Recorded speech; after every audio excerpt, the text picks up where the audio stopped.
kita di perjanjian lama itu juga berlaku di perjanjian baru. Artinya bukan hanya hati kita yang terarah pada Tuhan, bukan hanya hati kita yang melekat pada Tuhan, tapi keseluruhan keberadaan kita, roh, jiwa, tubuh, dan kehidupan kita milik Tuhan sepenuhnya. Jadi kita belajar ya untuk konsentrasi, bukan hanya hati kita, tapi keseluruhan keberadaan kita persembahkan sebagai upah yang harum di hadapan Tuhan. Baik, malam ini temanya adalah pemberianmu menentukan tuayanmu. Nah, kita sudah paham ada hukum benih, ada hukum tabur tuai. Nah, ini terkait dengan itu, tapi kita padatkan satu topik dengan benih ini, yaitu wujud pemberian. Nah, pemberian di sini ada dua makna secara kualitas juga kuantitas. Jadi bukan hanya kualitas saja, tapi kuantitas. Jadi dua-duanya punya peran yang sangat terhubung dengan apa yang kita akan tuai. Ya, jadi hari ini kita semua sudah menuai hari ini. Sepanjang hari ini kita menuai apa yang sudah kita tanam di waktu-waktu yang lalu. Dan ternyata apa yang kita tanam di waktu-waktu yang lalu itu jauh lebih banyak yang bisa kita tuai. Tapi perlu kita hati-hati. Mulai hari ini, mulai malam ini, perhatikan yang kita tabur.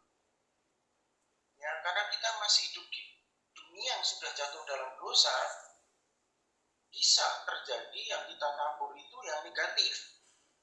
Sehingga kita menuai yang buruk, padahal kita tidak menghendaki tuayan yang buruk. Nah, bagaimana kita mengatasi apabila kita terlanjur menabur yang buruk? Malam ini kita akan pelajari. Ayat pertama 2 Korintus 9 ayat 6. Camkanlah ini, orang yang menabur sedikit akan menuai sedikit juga, dan orang yang menabur banyak akan menuai banyak juga. Ini tentang kuantitas, jumlah. Ya. Tapi jangan hanya berhenti di jumlahnya saja, tapi juga kualitas. Nah, kualitas tadi, selain bicara hati kita, juga yang tadi di atas saya katakan keberadaan kita seluruhnya. Nah, ingat perumpamaan yang Tuhan, bukan perumpamaan ya. Jadi waktu itu Tuhan ada di bait suci. Dan Tuhan memperhatikan orang-orang yang memberikan persembahan. Banyak orang memberikan persembahan, tapi Tuhan sampaikan ada dua orang. Yang satu orang kaya, yang satu orang miskin gitu ya. Tapi Tuhan katakan, ibu janda yang miskin ini memberikan jauh lebih banyak dibanding orang kaya. Padahal secara jumlah, orang kaya tadi pasti lebih banyak jumlahnya, ya, pemberiannya, persembahannya. Tapi Tuhan katakan, tidak. Jauh lebih banyak orang miskin ini, walaupun dia hanya memberikan 2 peser uangnya, ya, 2 keping perak uangnya, dibanding orang kaya yang tidak tahu, tidak tulis di Alkitab berapa banyak. Nah, di situ kita jadi tahu, ya. Karena ini orang menabur sedikit akan menuai sedikit juga. Nah, kalau secara jumlah, janda yang miskin ini memberi hanya 2 keping perak, gitu ya. Tapi di mata Tuhan, dia memberi lebih banyak. Dengan kata lain, dia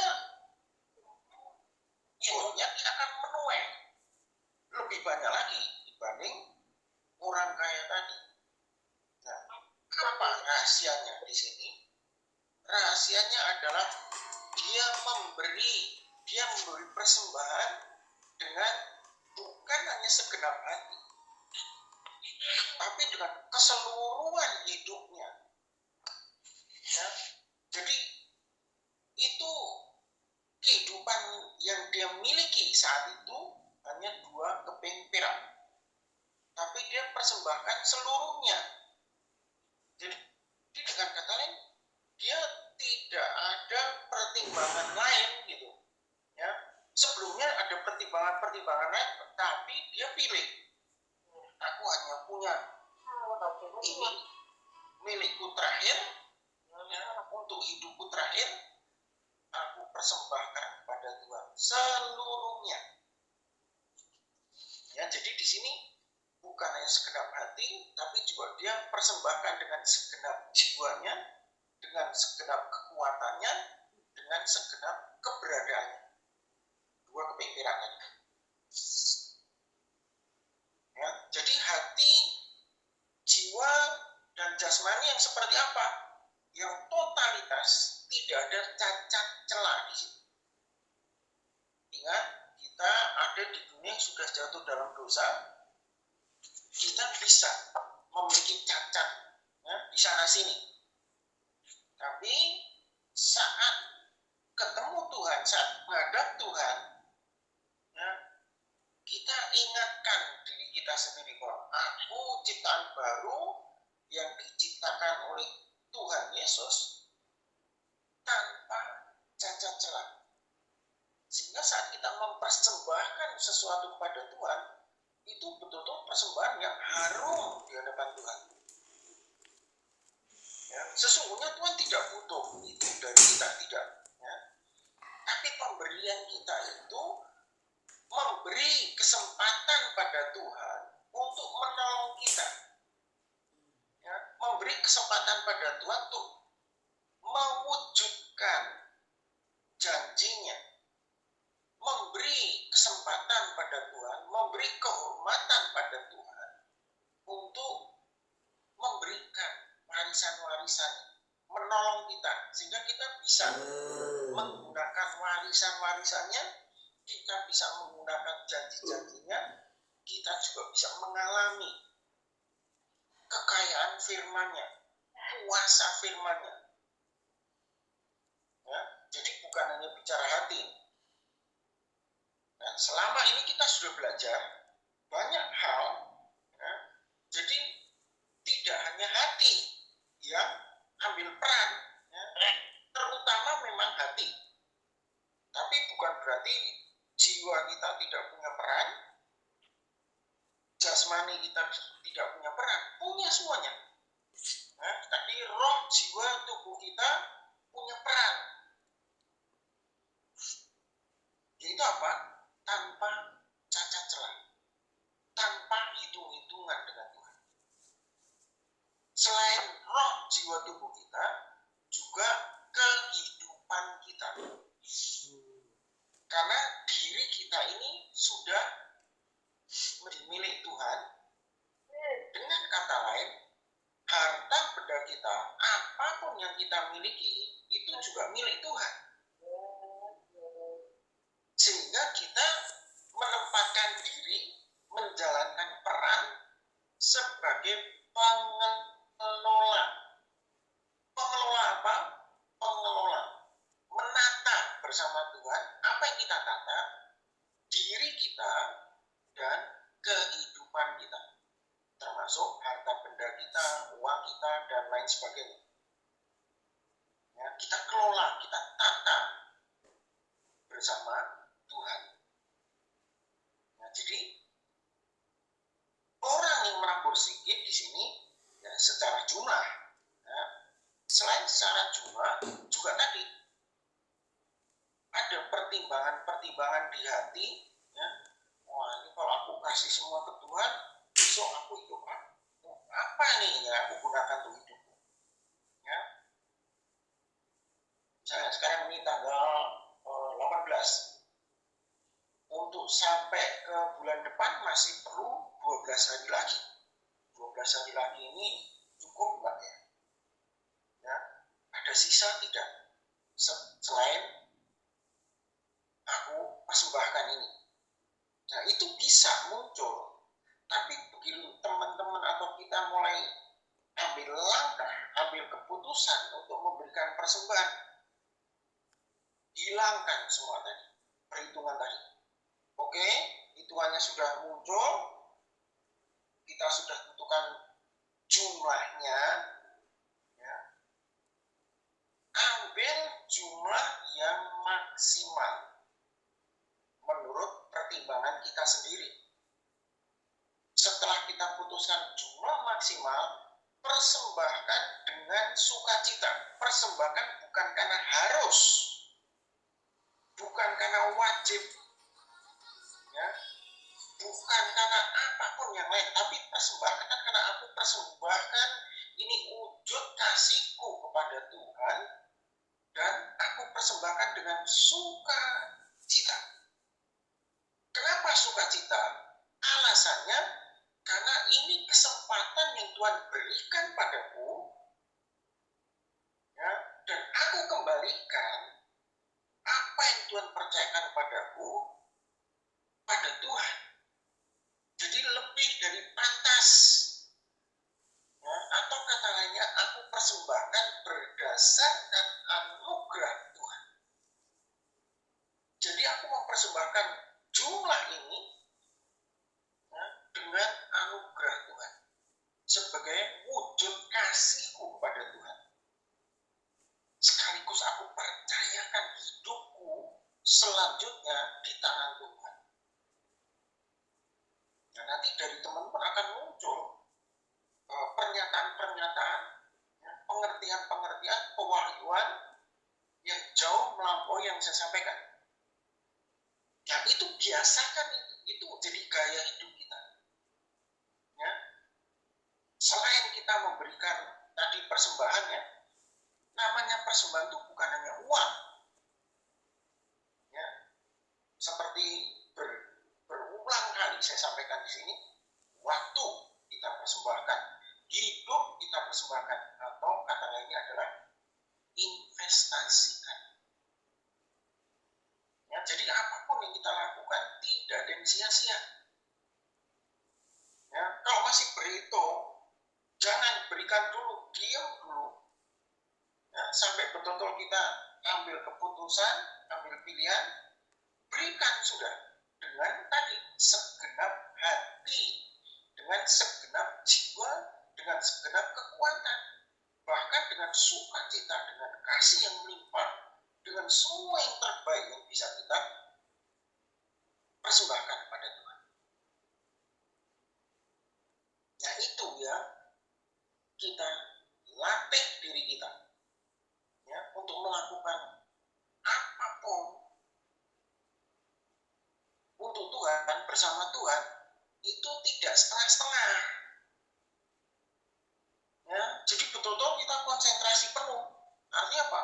Seluruh keberadaan kita, ya, totalitas kita lakukan untuk Tuhan, ya, bersama Tuhan, kayak gitu. Jadi dari 2 Korintus 9 ayat 6 ini mengatakan ada hubungan langsung antara benih yang ditabur dengan tuaian yang kita terima berikutnya. Ya, jadi dengan kata lain, yang menentukan tuaian, ya, kita punya peran. Ya, kita mau menuai berapa banyak, nah, keputusan ada di tangan kita. Walaupun Alkitab mengatakan, ya, ada orang yang menuai 30 ganda, ada yang menuai 60 kali ganda, ada yang 100 kali ganda. Ya, pasti kita semua mau menuai 100 kali ganda. Tapi 100 kali ganda kali berapa jumlahnya kita yang menentukan. Ya, kalau sedikit misalnya 1000, ya 1000 kali 100 kali ganda.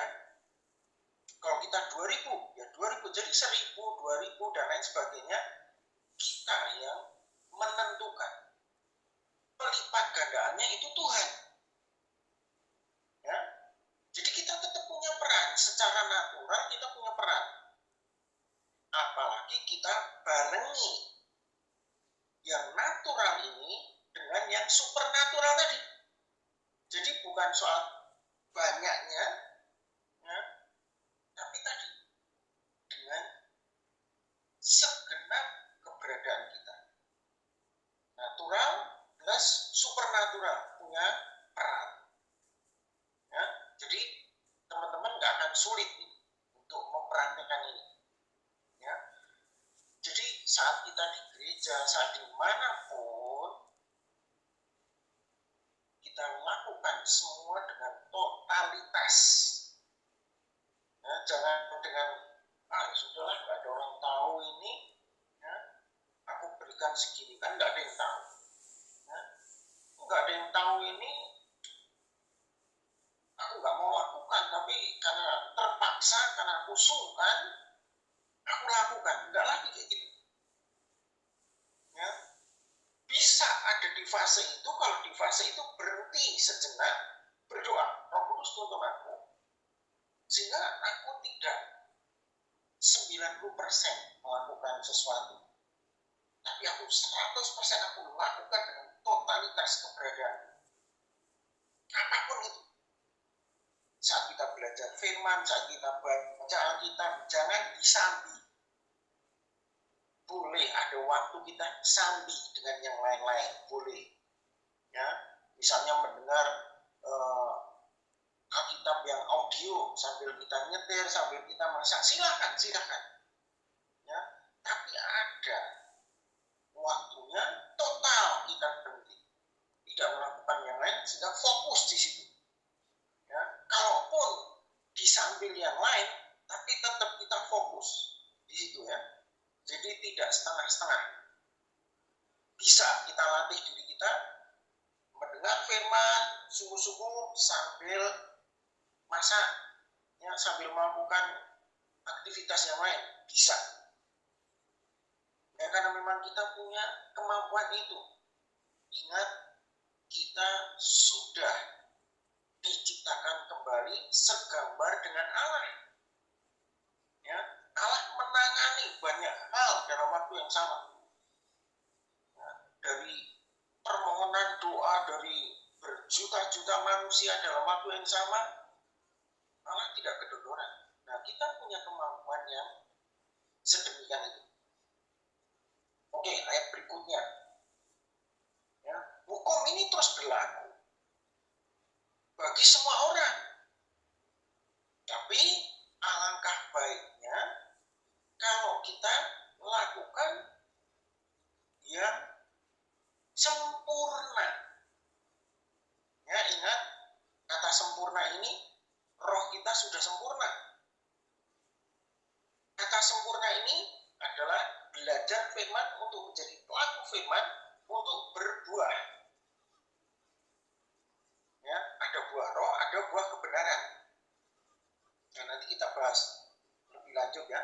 Nah, terkait dengan 2 Korintus 9 ayat 6 ini, ada di Kejadian 8 ayat 22. Selama bumi masih ada, takkan berhenti-henti musim menabur dan menuai, dingin dan panas, kemarau dan hujan, siang dan malam. Jadi ada, ya, ada balancingnya. Menabur pasti ada menuai, ada dingin, ada panas, ada kemarau, ada hujan, ada siang, ada malam. Jadi dengan kata lain, semua orang berlaku hukum ini. Ya. Apa yang mereka tabur? Mereka tabur yang buruk, mereka nuai yang buruk.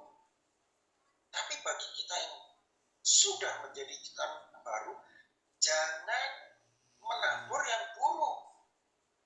Jangan menabur yang negatif. Ya. Karena kita ini ditentukan Tuhan untuk berbuah banyak dan tetap.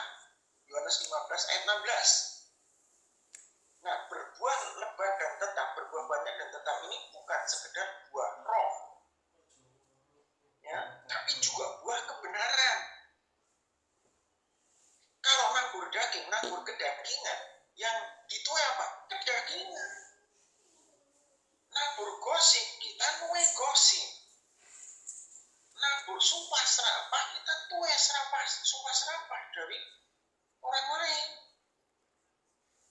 Sederhana itu. Nah, kita walaupun masih bisa nabur caci maki, tapi kebenarannya enggak seperti itu. Kenapa? Kita sudah dikuduskan satu kali untuk selama-lamanya oleh persembahan tubuh Kristus. Kita sudah dibenarkan, atau kata lainnya, kita memiliki kebenaran diri Allah. Dosa, kesalahan, cacat celah kita sudah digantikan oleh Tuhan Yesus, diambil alih oleh Tuhan Yesus. Sehingga kebenaran diri Tuhan Yesus menjadi milik kita sebagai ciptaan baru. Jadi kita dikuduskan sekali untuk selama-lamanya, ya, tidak ada kedagingan lagi, tidak ada caci maki, tidak ada kutuk, sumpah serapah, sungut-sungut, itu tidak ada. Kenapa bisa muncul sungut-sungut? Kenapa bisa muncul sumpah serapah? Kenapa bisa muncul gosip dan lain sebagainya yang negatif? Karena kita ada di dunia yang sudah jatuh dalam dosa. Sehingga kalau kita tidak mengenal jati diri kita, walaupun kita ciptaan baru, kita bisa memunculkan yang bukan ciptaan baru. Maka kita perlu belajar seperti ini supaya yang ada di dalam kita itu betul-betul tidak ada yang buruk. Ya. Yang buruk itu dari memori-memori masa lalu yang masih terekam, atau kata lainnya racun, ya, yang terekam di otak kita, ya, racun yang terekam di panca indera jasmani kita. Kenapa? Jiwa kita dan jasmani kita masih yang lama dan sedang dibaharui terus-menerus. Yang dibaharui di mananya? Pikirannya. Ya, nah, begitu pikiran terjadi pembaruan, metanoia, maka yang lain-lain dari bagian jiwa dan jasmani kita akan ikut dibaharui. Ya, dengan kata dibaharui itu apa? Yang bukan ciptaan baru itu dibuang semua, disisihkan semuanya, karena memang sudah tidak ada. Ya. Nah, diganti dengan semua yang baru, atau kata lainnya mengenakan Kristus,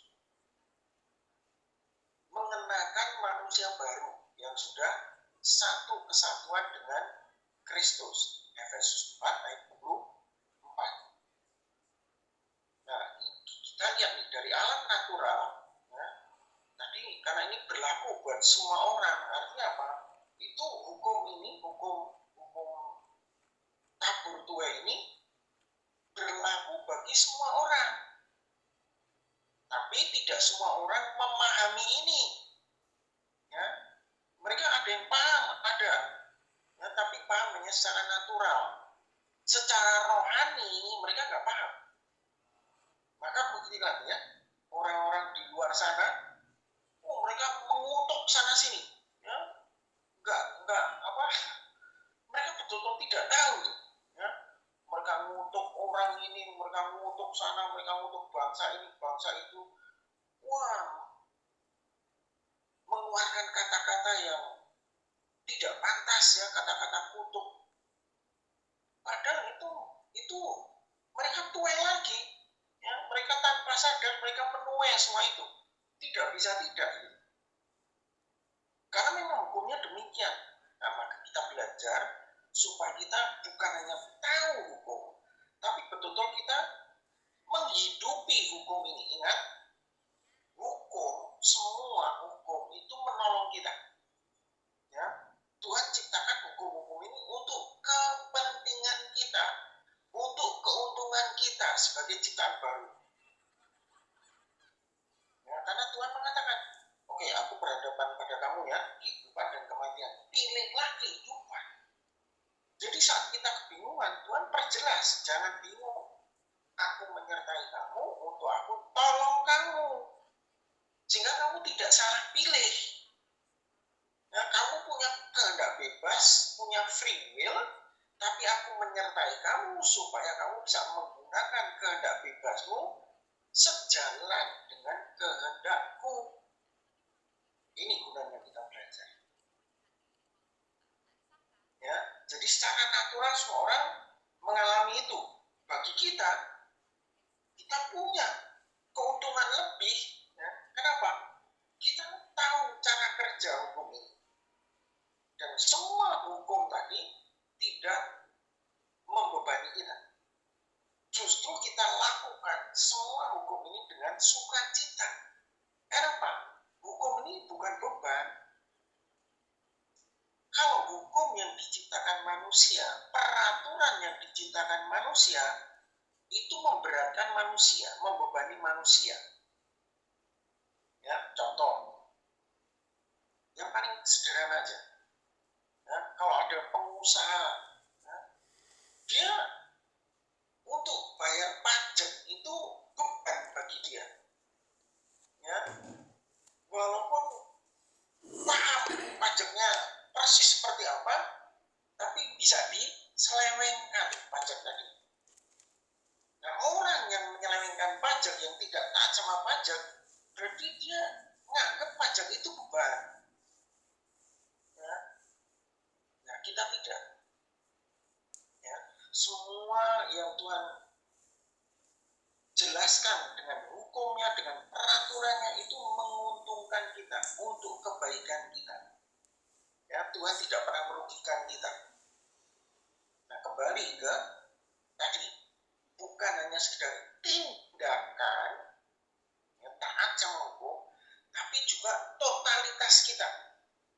Ya. Walaupun hitung-hitungannya aku rugi nih Tuhan, hitung-hitunganku aku tidak tahu lagi ke depan seperti apa, kayak janda yang miskin tadi ya, dia persembahkan seluruhnya, 2 keping perak dia persembahkan, dia tidak tahu apa yang akan dia makan, apa yang akan bisa dia beli karena uangnya habis. Tapi dia percaya sama Tuhan. Tuhan, aku hidup bukan dari uang ini Tuhan. Ini 2 keping perak ini uangku terakhir, tapi aku hidup bukan dari uangku ini Tuhan. Aku hidup darimu Tuhan. Engkau sumber kehidupan. Kalau hanya 2 keping perak ini habis Tuhan, aku belanjakan sekali habis. Tapi karena aku bergantung padamu, sehingga 2 keping perak ini aku investasikan. Dan aku percaya, aku yakin aku akan nuai berkali lipat dari 2 keping perak ini. Tapi sebelum aku menuai berkali lipat, aku aman, hidupku aman Tuhan di tanganmu. Sehingga walaupun aku tidak punya uang, engkau pelihara aku. Kenapa? Burung pipit pun engkau pelihara. Ya, buah bangku engkau dandani. Terlebih aku Tuhan. Ya kayak gitu ya. Jadi kita lakukan, kenapa bisa kita melatih diri kita untuk total. Lakukan apapun total untuk Tuhan, karena tidak ada yang sia-sia. Kita bisa total untuk Tuhan, kenapa? Kita tahu kita sangat aman di tangan Tuhan. Ya gitu ya. Nah, saya harap sampai di titik ini teman-teman paham, sehingga tidak lagi sulit untuk mempraktekkan. Apapun yang kita lakukan total bersama Tuhan.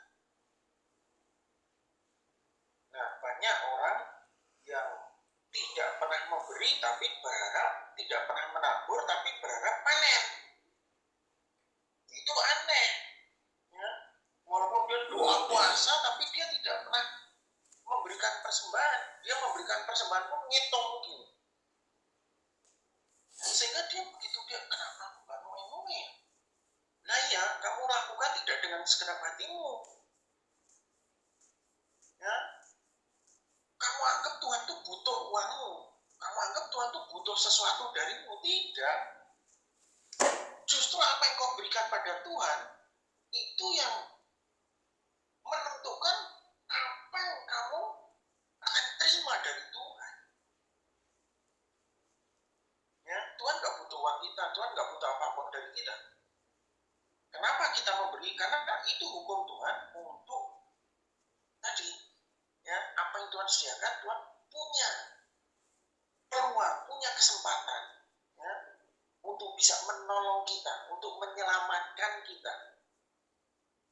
Ya, sehingga sifat Tuhan, kuasa Tuhan, berkat Tuhan, karunia dari Tuhan, anugerah dari Tuhan, keberadaan Tuhan itu kita dengan katanya kita memberi kesempatan, kita membebaskan Tuhan menggenapi janjinya, menggenapi hukumnya, menggenapi firman-Nya untuk kita. Ya, kayak gitu ya. Jadi saya harap teman-teman paham nih. Jadi nggak lagi pertimbangannya macam-macam, silahkan, tapi begitu memberi tidak ada lagi pertimbangan. Memberi dengan totalitas keberadaannya. Oke, nah sekarang kita lihat dari sisi yang saya geser sedikit. Ya, dari sisi Efesus 4 ayat 29. Ini dari sisi yang berbeda. Ya, kalau tadi banyak yang terkait dengan yang baik, ya, yang berkenan, yang sempurna. Nah sekarang juga sama tapi dari sisi yang agak beda. Efesus 4 ayat 29 dari Alkitab yang terbuka versi AYT. Jangan biarkan perkataan kotor keluar dari mulutmu, tetapi hanya perkataan baik yang membangun orang yang membutuhkan, sehingga perkataanmu itu memberi berkat bagi mereka yang mendengarnya. Jadi perkataan kita adalah perkataan berkat, bukan gosip, bukan kata-kata negatif, bukan perkataan yang tidak kita harapkan kita alami. Perkataan kita bukan perkataan yang kita harapkan orang lain mengalami.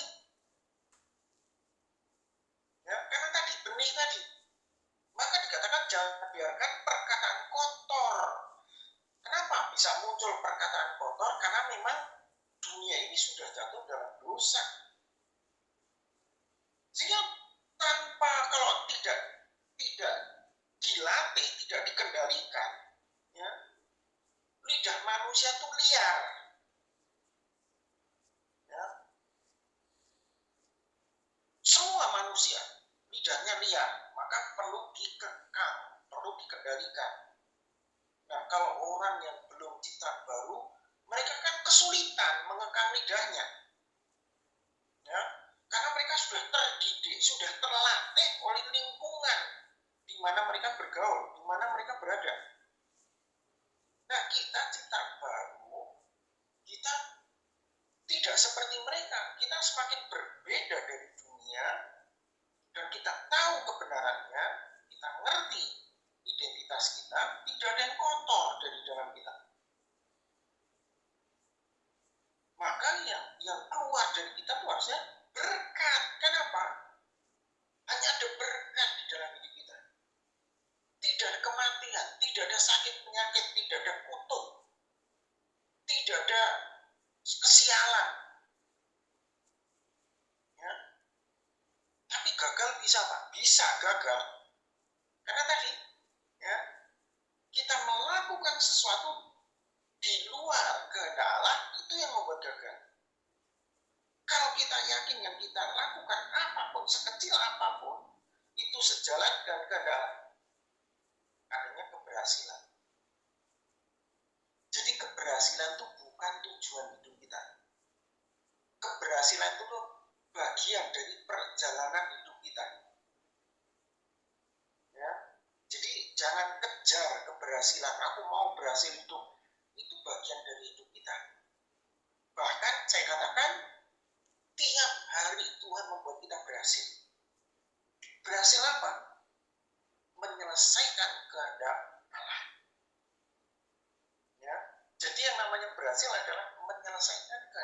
sehari-hari. Ya, bukan tujuan, itu bagian dari perjalanan hidup kita. Nah, kembali ke firman tadi ya, jangan biarkan perkataan kotor keluar dari mulut. Ingat tadi di atas saya katakan, di jiwa dan jasmani kita masih ada memori, ya, masih ada kebiasaan-kebiasaan yang perlu dibarui, perlu diganti. Ya. Misalnya, ada seseorang ciptaan baru, sebelum menjadi ciptaan baru dia latah. Ya. Latahnya macam-macam. Ya. Ada yang tidak bagus. Ya. Apakah begitu dia menjadi ciptaan baru terus latahnya berhenti? Tidak. Ya. Ada anugerah bagi dia, tapi dia tidak gunakan anugerah tadi untuk mengganti latahnya dengan yang benar, ya dia akan tetap latah. Ya ini ada kemampuan, ada kekuatan Allah di dalam setiap ciptaan baru, sehingga tidak ada alasan untuk terus hidup seperti itu. Ya, bahkan mengatakan memang dari sononya aku begini, enggak lagi. Ya, kalaupun dari sononya kita ciptaan baru adalah gambar Allah. Tidak ada gambar Allah yang negatif. Tidak ada. Kita semua ciptaan baru adalah gambar Allah. Allah tidak ada yang kotor. Tidak ada yang negatif. Ya. Jadi kita latih diri kita. Kita didik diri kita bersama Tuhan untuk betul-betul menyatakan kita gambar Allah. Sehingga memori-memori atau saya katakan ya, memori-memori negatif adalah racun. Ya, begitu disulut ada orang caci maki kita, itu racun. Ya. Ada orang benci sama kita, jahat sama kita, kalau kita terima itu racun. Sehingga kita kesulitan ya, untuk memaafkan, karena menurut pertimbangan kita ini orang keterlaluan banget. Ya. Dia memfitnah aku, dia memusuhi aku tanpa alasan, tanpa sebab. Sehingga kita keracunan oleh orang tadi. Ya. Nah, racun yang kita terima membuat kita sulit memaafkan, sulit mengampuni. Bahkan keluar kata-kata caci maki. Itu racun semua itu. Ya, jangan mau keracunan dan jangan meracuni orang lain. Jadi yang namanya racun itu bukan yang wujud makanan minuman saja, bukan. Ya, tapi apa yang kita masukkan ke diri kita dari luar yang bukan kebenaran itu racun. Ya, selain tadi ada memori-memori beracun di dalam kita, kalau keluar itu tidak menjadi berkat bagi orang lain. Ya, itu merusak orang lain. Jangan lagi, mulai malam ini kendalikan diri, tidak ada lagi. Ya, memorinya ada, tapi kita cepat ganti supaya memori tadi tidak muncul. Ya, yang muncul adalah yang baru mengenakan Kristus tadi. Nah, jadi apa yang kita butuhkan sekarang? Yang kita butuhkan terus-menerus kejar haus dan lapar akan kebenaran. Ya, kita masih butuh kebenaran dan kerajaan. Ingat, kita sudah memiliki kerajaan, kita sudah memiliki kebenaran, atau kita sudah menerima kerajaan menjadi milik kita. Kita sudah menerima kebenaran diri Allah diimpartasikan pada masing-masing kita, sehingga kita masing-masing memiliki kebenaran diri Allah. Tidak ada cacat celah, tidak ada salahnya sama sekali. Tapi di roh kita, ingat ya, di roh kita, di jiwa kita masih tersimpan memori, tapi karena ada yang supernatural yang benar tadi, ya, begitu kita memikir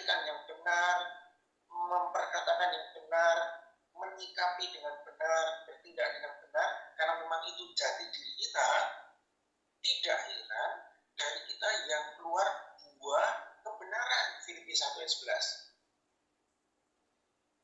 Ya, begitu yang keluar dari kita kebenaran, tidak heran kita akan menuai buah-buah kebenaran. Yaitu apa? Buah-buah kehidupan, warisan-warisan dari Allah Bapa, janji-janji Tuhan yang demikian banyaknya kita terima. Sesederhana itu hukum ini berlaku. Ya, termasuk keuangan pasti.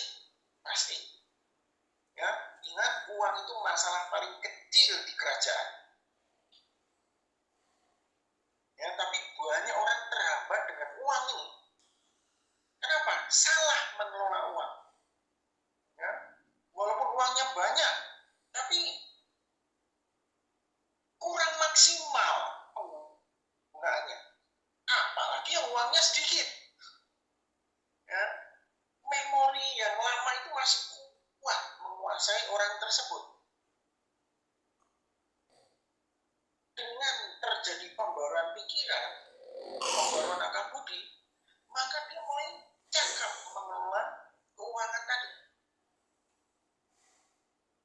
Ya, sehingga tidak berlama-lama masalah keuangan itu terus-menerus ada, tidak. Ya, orang tadi akan cepat bisa mengatasi masalah keuangan. Sehingga untuk bertambah berlipat ganda jumlah uangnya itu nggak sulit. Ya, dengan uangnya sedikit, jumlahnya sedikit, dia bisa melakukan banyak hal tanpa uang. Begitu uangnya tambah banyak, mengelola kerajaan dan kebenaran.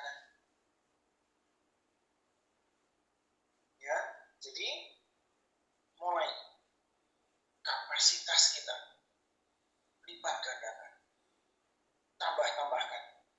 Karena memang kehendak Tuhan seperti itu, 30 kali ganda, 60 kali ganda, 100 kali ganda. Tapi 30, 60, 100 ganda, kali berapa keputusan di tangan kita. Oke, satu ayat terakhir, Amos 9 ayat 13. Sesungguhnya waktu akan datang, demikianlah firman Tuhan, bahwa pembajak akan tepat menyusul penuai, dan pengirik buah anggur penabur benih.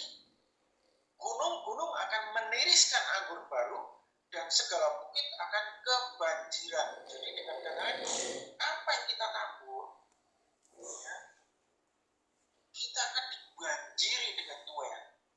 Bahkan dikatakan di sini, pembajak akan tepat menyusul penuai. Jadi ada barisan penuai, di belakangnya langsung pembajak. Ya. Jadi tuaiannya belum selesai nih, sudah ada pembajak lagi. Sehingga terus berlangsung tuai, bajak, gak lama lagi nuai lagi, terus akan terjadi.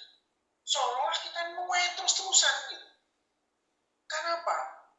Lahan yang kita garap semakin luas. Ya. Jadi taburan ini taburan yang supernatural. Ya, bukan taburan, aku hanya punya sawah 1000 meter. Jadi ya hanya 1000 meter ini ya aku tuai, tidak. Ya aku garap hanya 1000 meter, tidak. Bumi ini milik kita. Bumi ini Allah wariskan ke masing-masing kita. Jadi nggak mungkin tumpang tindih. Ya, apa yang kita tabur pasti kita tuai. Tidak terbatas dengan hanya 1000 meter, tidak. Ya, ini ladang rohani. Ya, bukan ladang fisik, bukan. Ini ladang rohani. Sehingga kita sudah nabur di 1000 meter, ya, begitu kita punya benih lagi, kita bisa nabur lagi 1000 meter berikutnya, bahkan 2000 meter berikutnya. Supernatural. Pembajak akan tepat menyusul penuai, pengirik buah anggur, penabur benih. Jadi anggur dituai sedang di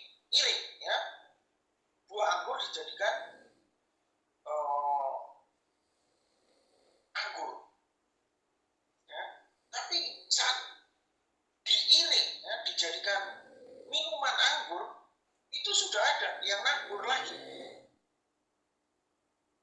Sehingga terus dikatakan di sini anggur baru. Terus menerus mengalir. Ya, seperti gunung yang meniriskan anggur baru. Dan bukit akan kebanjiran. Jadi kita kebanjiran tuaian dengan kata lain. Ya, saya harap teman-teman memahami ini, merenungkan ini, memikirkan ini kebenaran, sehingga teman-teman bukan hanya menabur secara rohani, tapi juga menabur kebenaran, sehingga menuai buah roh. Ya, orang-orang menikmati buah roh dari kita, orang-orang menikmati buah kebenaran dari kita, orang-orang menikmati buah kehidupan dari kita. Kehidupan apa? Kehidupan di bumi seperti di surga. Oke, sampai di sini saya kembalikan ke ini.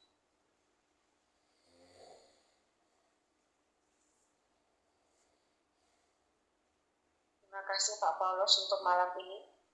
Kita sudah dijelaskan lagi tentang pengajaran pemberian atau menabur. Silahkan teman-teman kalau ada yang mau bertanya, langsung saja.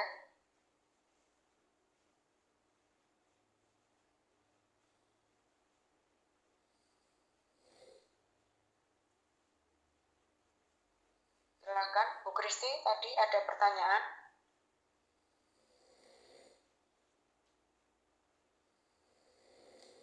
Ya Pak, shalom Pak. Ya.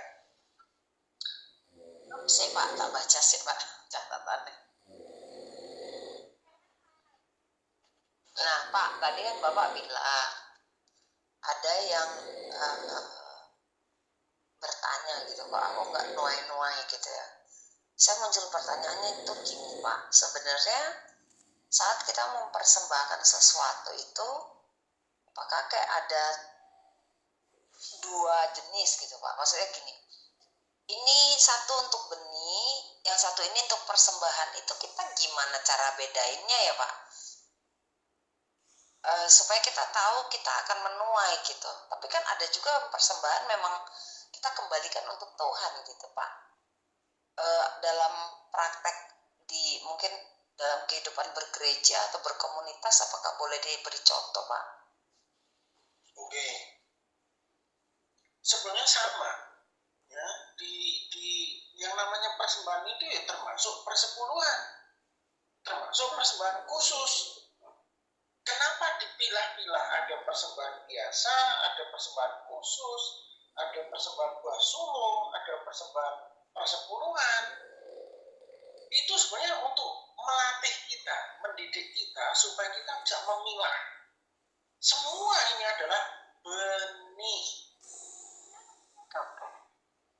Kalau persembahan tadi bebas, ya toh? Tidak ada ketentuannya, kerelaan kita. Nah, untuk persembahan khusus kan berarti enggak yang biasa-biasa, ya toh? Namanya persembahan khusus ya khusus. Bukan yang rutin. Nah, sama dengan persepuluhan juga jelas gitu. Oh, persepuluhan berarti dari penghasilan. 1/10-nya berapa? Bisa penghasilan bersih, ya. Kalau kita lapang hati kita dari hasil kotor sampai meningkat, bukan hanya 1/10, meningkat jadi 1/15, 1/20, 1/30, 40 sampai 90%, bahkan bisa sampai 100% untuk Tuhan. Kayak gitu, Bu Kristi. Jadi semua ini adalah benih. Kenapa dipilah-pilah? Untuk melatih kita sampai berani tidak kita memberikan persembahan seperti janda miskin tadi, aku hanya punya 2 keping perak, aku persembahkan semuanya untuk Tuhan. Tapi kita punya stok beras, kita punya stok yang lain gitu. Kok berani? Ya karena kita kenal Tuhan. Apa yang aku persembahkan ini adalah benih, aku pasti menuai, tidak mungkin tidak. Gak perlu ngomong sama Tuhan, Tuhan, aku mau nuai, gak usah, itu hukum gitu. Gak perlu dikonfirmasi.